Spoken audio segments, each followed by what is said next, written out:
den gode, Herren den almægtige, Herren den smukke. I lovede, at I ville hjælpe. Hør os, din trofaste tjenere.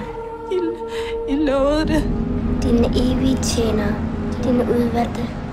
Du har halvdelen af dit liv tilbage, og du har aldrig reageret op. Tænker du aldrig over livets mysterier? Nej. Hvorfor tror du, flaskeposten kom ned til os, Karl? Vi kan redde 2 børn i dag, fordi vi fik et brev, der har ligget i vandet i 8 år. Hvad er det, du prøver at sige? Det var Gud, der sendte os den flaskepost. Han kører en eller anden sygeleje med de her familier. Lærer dem at kende over flere år. Tager deres børn. Hvad er det, vi har at gøre med her? Et barn forsvinder. Forældrene siger ikke noget. Ikke til nogen som helst.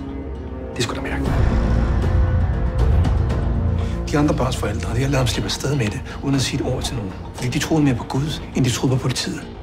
Så nu spørger jeg dig lige en gang til. Kan du leve med, at du intet har gjort for at redde din børns liv, hva'? I skal ikke blande jer! Han er ikke kidnapper. Han er seriemorder.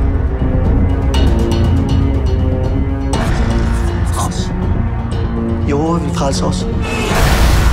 Der er en chance for, at vi ikke finder dem eller Karl i live. Du spiller din tid. Jeg tror ikke på Gud. Jeg tror ikke på en skid.